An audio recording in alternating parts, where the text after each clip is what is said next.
Can anybody tell me why the Skaven Daemon Prince has Wilderfiend on its box? I gently opened the package to see if this is true and assessed the situation. I cut out the parts and quickly disregarded the instructions and tried to get to this point. Seems that worked. I thought that the spikes on the back are a little bit too excessive, a little bit too extreme so to say. So I removed them as well as the elongated neck. I tri-fitted the new head, which comes from the Verminlord Corruptor, to have an overview what has to be removed, so it fits somewhere around a head might be located on such a creature. A little bit of gently bending also helps. And when it looked like this, I eyeballed the connection points where I could glue the head onto the body. Luckily, the huge horns fit perfectly onto the lower part of his neck, or the higher part of his back, however you want to call it, so an excessive amount of glue will hold this in place for now.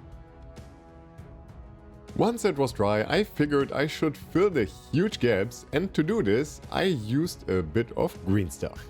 In the time of recording, this was already a little bit older, so it wasn't that good to work with anymore, but a little bit of pinpointed violence can help out here. I used my very special tool of the Nurgle knife to create something like a thick fur.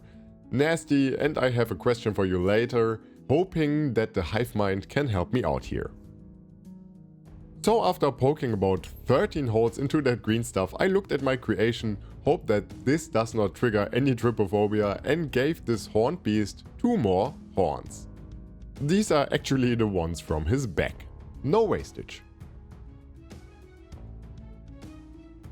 And once these were secured in place, I let this rest for a while and move on with his weapon.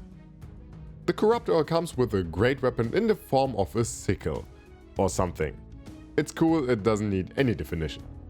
I gently removed the Corruptor's forearm and cleaned the residues with my knife. Luckily that part won't be visible again later.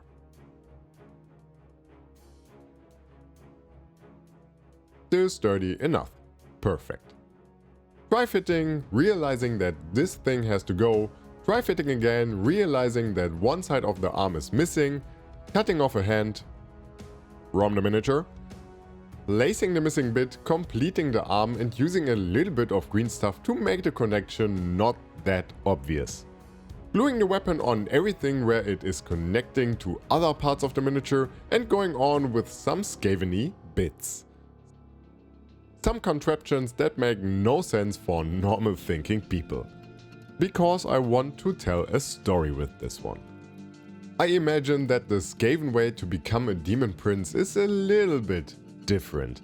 Maybe a Clawlord or Arch-Warlock was a little bit jealous about the Man-Thing's way to level up, like every Skaven in existence ever, forever, and thought he harnesses the power of the Warp with Warpstone to give himself this boost. Like it is a self-forced invitation instead of a gift to become a Demon Prince. Which I thought is very much fitting for this fantasy race. So I glued and green stuffed a lot of Skaven-y gun team bits to his back.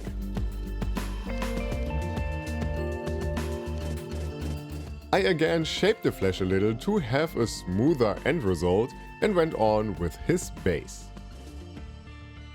Because of this elongated weapon, I had to remove one of the stones, and that's basically it. Very anticlimactic. And yes, I used a little bit of green stuff to fill that hole, as I again cut a bit too much as always. And one of the last missing bits is his jaw. Since his original jaw sits on the Verminlord Warbringer, I need to improvise here. And use the Wilderfiend's one that I cut a little shorter and a little slimmer, so it actually fits between his 80s haircut. And when that was done, I only had to cut apart some very small Skaven bits that I placed around his belt and a tube from something 40k, and when that was done, I primed the miniature black and started painting. And as so many times on this channel, I started with dark purple and violet red as an undercoat. I more or less covered the whole miniature and went on with wet blending Bachmann's glow onto it, so I get the first variation of color right from the start. I wanted this creature to fit my other Skaven, so a sickly flesh tone is a must in my opinion. And this is a lengthy process for a bigger miniature like this that requires 2 coats. So I go over the miniature twice with Bachmann's glow, and when that was dry, I used Bachmann's glow and Elfic flesh in a 50-50 mix to highlight all the areas that face upwards. The hair gets a coat of black and darksea blue, and then I realized that I could have just used Corvus black, which would create the same. But speaking of darksea blue, I used that for the fabrics around his arms and the waist. And to give this creature a little more color variation, I painted his belt with parasite brown and a tiny amount of burnt red to have this mustard-like color, which I also used as an undercoat for the horns. And as usual, I used Pro Acryls Jade in a watered down version to indicate verdigris and rust effects on all these Skaven-y contraptions, armor and the lower part of his weapon. And I tried if green will actually look good here. But first I went on with Screaming Bell that I very lightly dry brushed over the metallics, only catching the most outward facing areas. This color combination tickles something in my brain, it just looks so good. But before I start drooling, I highlight some metal components with light bronze, which looks like gold but says it isn't, only slightly bothering. And once I highlighted the weapon with said ungold, I went on with his skull face that just got a coat of Elfic flesh in a dry brushing motion, as well as the most outstanding parts of the horns. And once that's done, I used dark green to paint all the areas that should look like magic, warpstone or any other kind of glow effect. Not being particularly neat here, just covering the areas. And for the next step, I washed the metallic parts as well as the hair with Game Wash Black.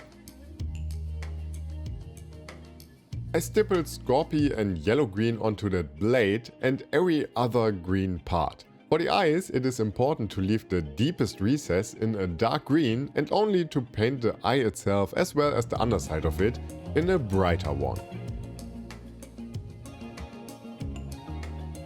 And when that was done, I painted the stones in colors that fit stones and called him done.